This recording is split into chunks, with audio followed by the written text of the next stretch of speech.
this is our very first YouTube video. This is Lisa and Aly of Lake and Maine Skin Health, and we're gonna give this YouTube thing a go, and this is new to us, so be patient with us. We're just gonna ask each other some questions and introduce ourselves and our company. So, how are you feeling about sitting down to do this? I feel ready. I feel like it's time. We've talked about it a lot, and we have a lot to share. Yeah, we've done some workshops and done this format a little bit, so How do you remember the moment when Lake and Maine first became an idea for you and I? I remember the exact moment that it became an idea, sitting down and discussing what we're using right now, but I don't remember where it stopped feeling like just like an idea and started like, oh my gosh, we're actually going to do this. I don't remember how that happened. I remember it as the conversation, and then it just was a path that opened. I feel like it just never stopped. We started speaking with the original formulator. It was one step in front of the other, and we never sort of stopped it. Yeah, and it just rolled into where we are now. Yeah. 2.5 years later. Yeah, crazy. So if someone stumbled onto our video, our channel, and asked you, how would you describe Lake and Maine in one sentence or two? Might be two. Really, Lake and Maine is a passion of yours and mine. It was skincare that both you and I have used for many, many years, both of us for different reasons, but something that we knew the world needs to have simply because we knew we need to have it, and it was no longer accessible to us. Right, and skin health, I think, is absolutely a huge part of it too. Yeah. So it's time to tell our story. You're really, really good at this, so I'll let you go ahead, and if I feel like I need to say something, I will. Sounds good.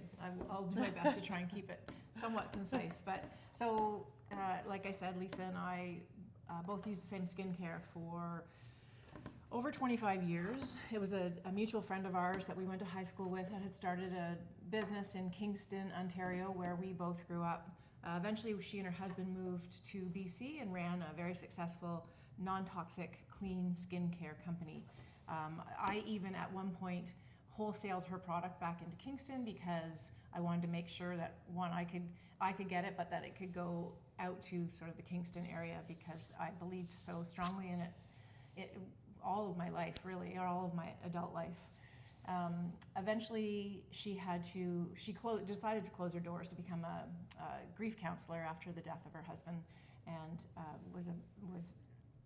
lived a separate passion of hers doing that. So that was great for her, but left us without the product. And so Lisa and I are in the same book club, and we happened to have a dinner together one time in 2023 after it had closed. I think it was April or May.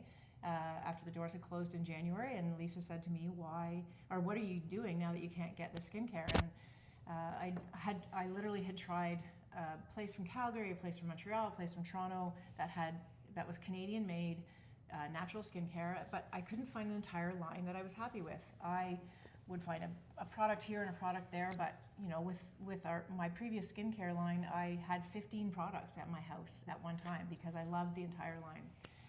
Lisa said, well, why don't we talk to her about purchasing either her, I remember it as purchasing the business, and then it turned into formulas, and Lisa remembers a little bit differently. But in the end, we purchased 10 of her formulas and began to formulate. She mentored us and taught us. Lisa has since taken a really credible formulation class. I've done some aromatherapy. And we not only launched with our 6 products in September of 2023, but we have since grown our product line to over 30 products, and quite proud of the formulations we come up with ourselves. And a really exciting new one. Yes, yeah, very exciting new one coming. So I don't know that I really need to add much of anything to that. So what about you? What personal experiences do you think led you down this path? I think always being focused on health and wellness. I haven't always cared that the skincare I was using was healthy in terms of non-toxic and clean. It didn't register, but in terms of personal experiences, this is what I've used since I was 28, 29 years old. And when I would run out of what we now call Nourish, I would panic. I would order it online because she was in BC and I'd have to wait, and I never found anything that I could replace it with. So my personal experience wasn't about finding clean, natural, non-toxic. It was specifically about this product. Okay, so this is an interesting one. Why did this feel like something you had to build and not just buy? So I think I've always, I remember when she first had her very first store not far from my house, and I wanted to be a part of it. I've always wanted to be a part of, because I believe so strongly in the product. I absolutely loved how it made my skin feel, but I did have a need to put non-toxic, clean skincare on my body. Losing both my parents quite young, it was really important to me that what I put on my skin was as important as what I ate. And I became a bit of a extremely health conscious nut for a while. My children always describe our household when they were younger, they're both grown now, but as an ingredient household. You could never find just something to eat. You had ingredients to make something. I'm totally fine with that. They say it in a joking way, but I am totally fine with that. But yes, so I knew that this was a different product. It absolutely worked for me. I loved it. I love it. And I knew that it's important that it gets out to the world, that there is a product that works really well, that is natural, clean, and non-toxic. And never stops working. Like Right. That's what just floors me, because using the same product through pregnancy, through all the hormones that go along with that, through menopause, and it always working just as well has been so I started amazing. using it when I was 30, and there's never been a time that I've felt, oh, this isn't quite working for me, whether it's a season of my life or a season of the year. Honestly, in the winter, it's great. Sometimes I will layer an extra product on just simply because my skin's so dry. We have a fireplace in our home. We have to heat with the fire, so it's very dry in our home. So sometimes I'll add that extra layer, but I always feel extremely well nourished in my skin, with my body and my face. Yeah. So Agreed. So what does health mean to you now versus other times in your life? I think health previously was very much physical. It was very much, what can my body do? How strong am I? How far can I push myself? Can I run a marathon? Can I do an Ironman? Can I push?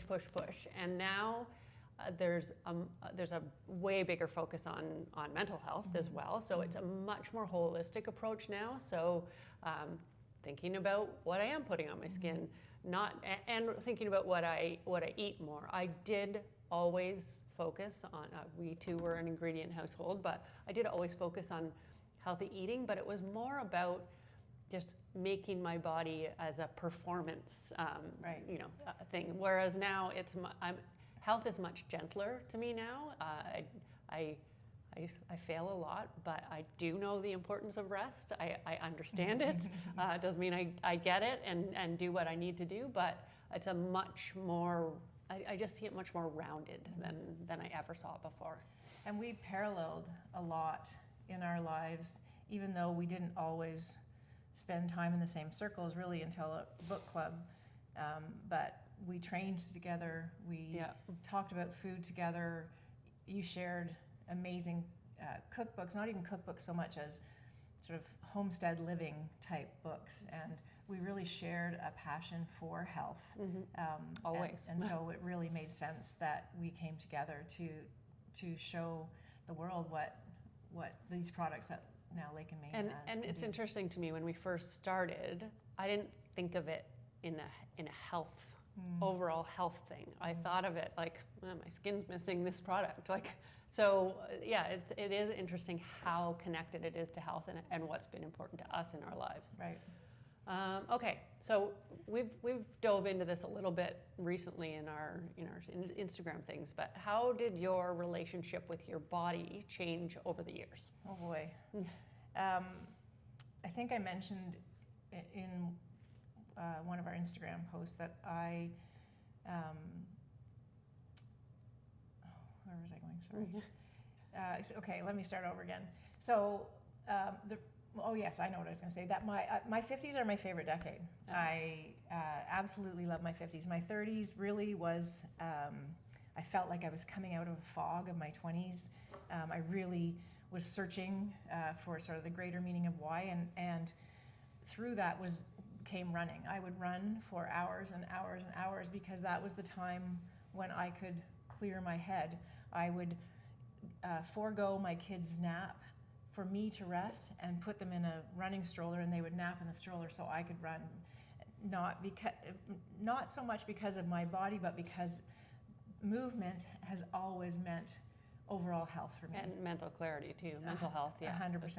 So in my 50s now, I do, and almost 60s, getting there, believe strongly that I have come to terms with, as a woman, what my body can do, how strong my body can be, and how I can harness that in the rest of my life. And so I've a much healthier regard for my body than I ever have, and I don't beat it to the ground as I once did. In fact, I have stopped running recently, which is very sad for me, but also good. But I've, taken up more walking, rucking, hiking kind of thing instead of running. Although there is nothing quite like that endorphin rush from running. Agree. Yeah.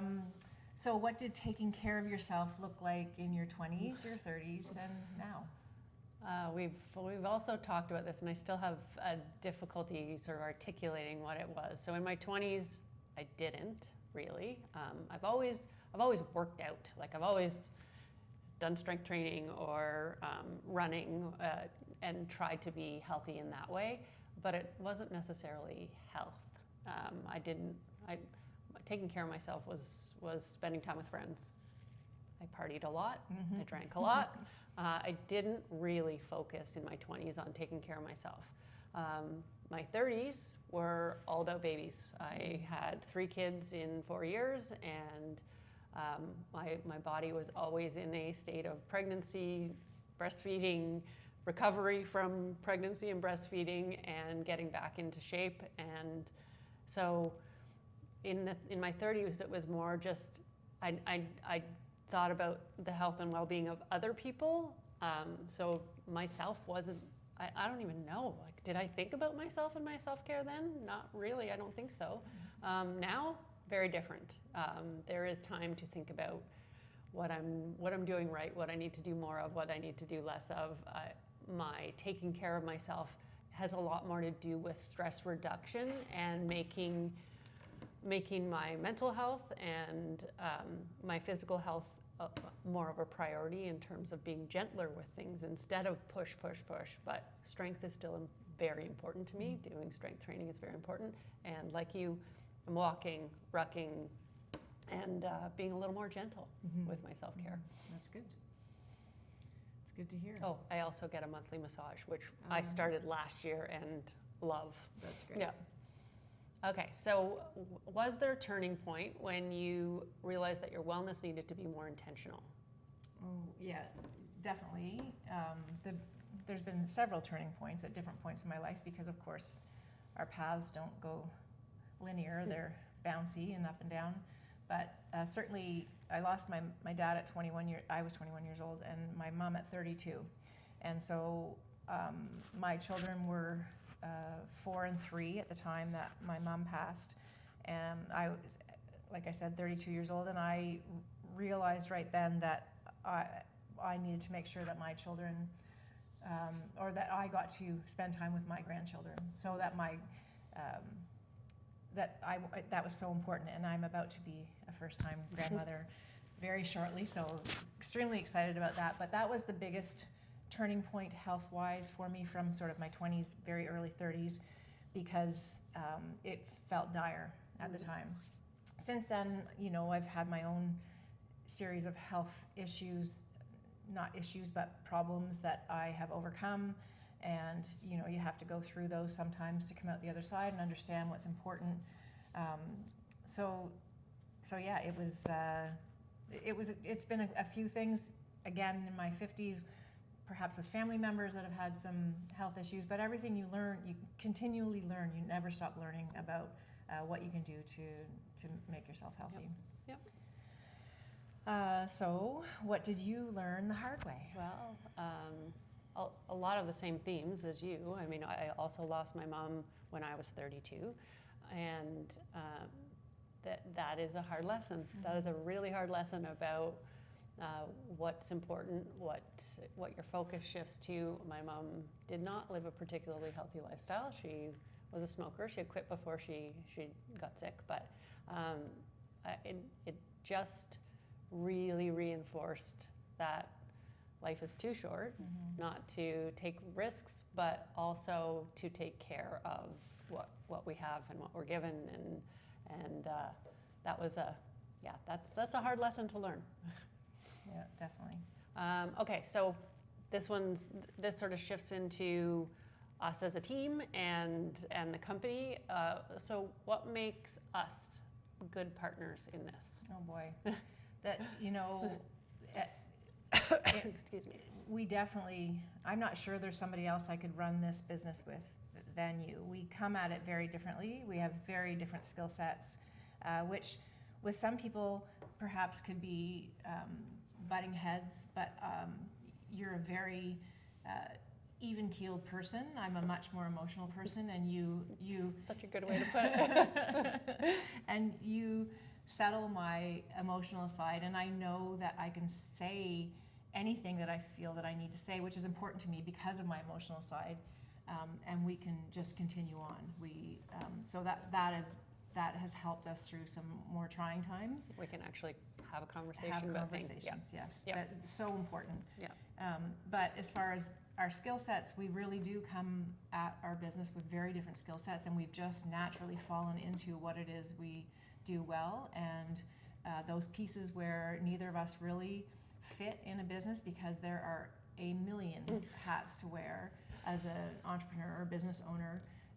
We have farmed out to an amazing team of people that we have around, a small team, but amazing team of people that truly help the foundation of our business. Yeah, it's very well-rounded, and where there's gaps in our skill set, we've found the right people for. Yes, and there's room for more of that, but we are a young company, and so that will grow as we grow. Yep. So how are we different, and how does that make Lake and Maine stronger? Okay, so our differences definitely make Lake and Maine stronger. I'm more of a risk taker. I'm not going to say fearless, because I don't believe that. I have fear.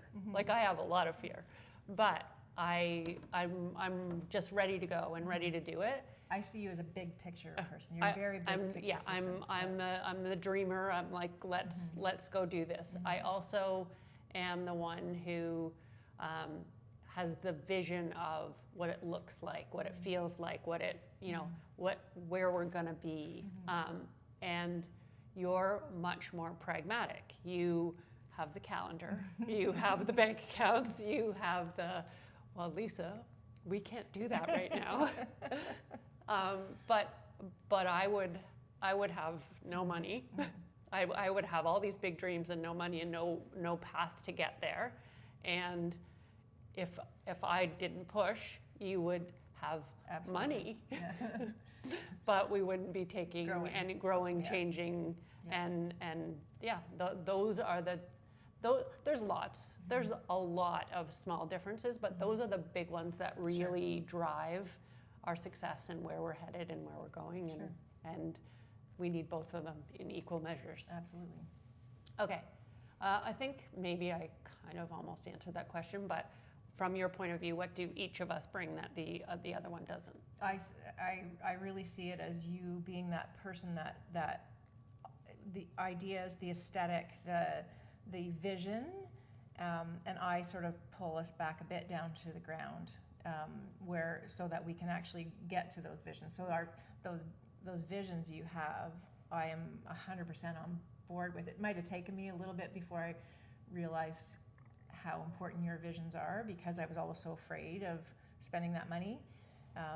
But I know that we'll get to those visions as we can. And so I need you to continue to dream big, and you need me to continue to sort of pull us just a little bit slower. Yep, very much. And so what surprised you the most about building something together? I don't know that it surprised me, but I think that you always worry about a partnership. You always worry about how you're going to work with somebody else. But it hasn't surprised me, because I have an ability to put up with a lot of stuff, but I haven't had to. So in other partnerships that I've had, I've always had, well, this person's doing more, and I just take it, and I just deal with it, and I just swallow it, and don't have try not to get upset about it, because partnerships can be like that. This one is not, and this one feels very equitable, very much. We bring everything that we have to the table all the time, and we are able to talk about anything that, any small conflicts that might have come up, and it's not really a surprise, but it's nice. It is nice. Okay, what will we never compromise on? The quality of our product that goes out, and we've had our share of missteps and errors, but we stand by our product. Yeah. So if we have a customer that is unhappy, we make sure that we do what we can to make sure that customer leaves happy, that the final experience is a good experience. And so we 100% stand behind what it is that we're putting out in the world. Yeah, we won't compromise on the ideals that we came into this with, the sustainability, the quality of our raw ingredients. Yes. And you're right, we're not without missteps there, unfortunately, but we'll fix it, and we won't compromise on it. For sure, and that likely, there'll probably be less and less missteps as we become more and more experienced in running a business, but that will never end. And so all we can do is, when we know, we change it, or we fix it, we make it better. Yep. What do you want people to know, or what do you want people to feel when they use our products? I want them to feel like it's something, they're doing something good for themselves, like it's self-care, like they are taking care of them, and I want them to feel like this is their ritual. It's just for them, and I want them to feel that glow, that healthy from within from our products. And I know that's why I'm here. That's what we've gotten from it. And I know that well before I even thought that this was, most of the years that I've used it, I would use what we now call Nourish. I'd put it on my fingers and I'd rub it on my skin, and when I didn't have time for anything else in my life, I would just sit and breathe in the scent and feel like I was doing something good for myself. So it really felt like an act of self-care in moments when I didn't have time for anything else for myself but that. Yeah. Yes, very true. Yeah.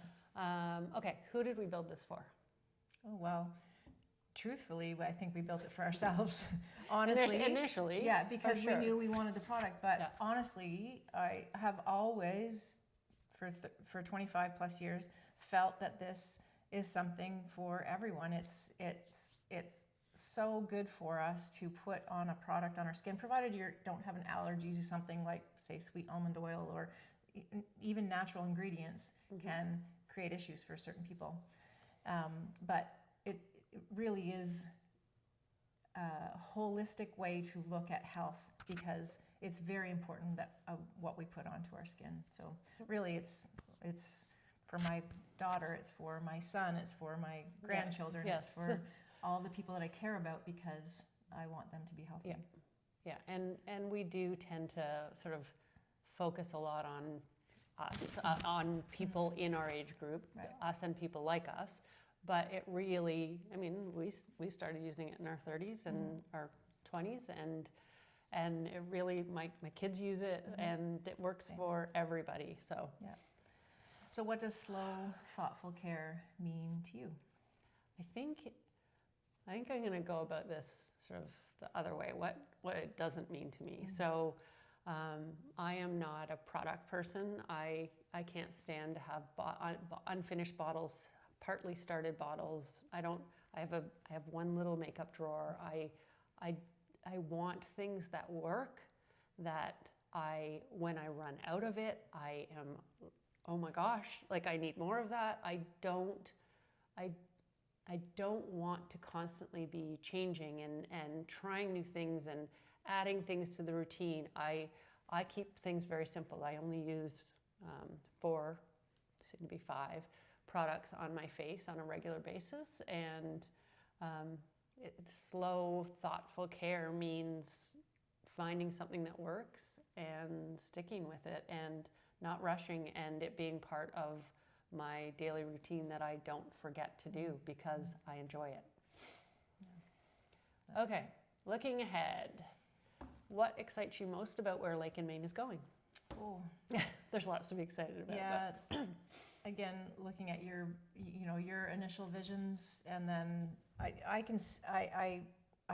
have the actual visions in my head of where we're going, and I can see what a space looks like. We definitely need to at some point expand our space, and so working on exactly what that means. And so I see a space where people congregate. There's workshops happening. There's you can see people working in our lab creating our products, and it's a destination. A destination space where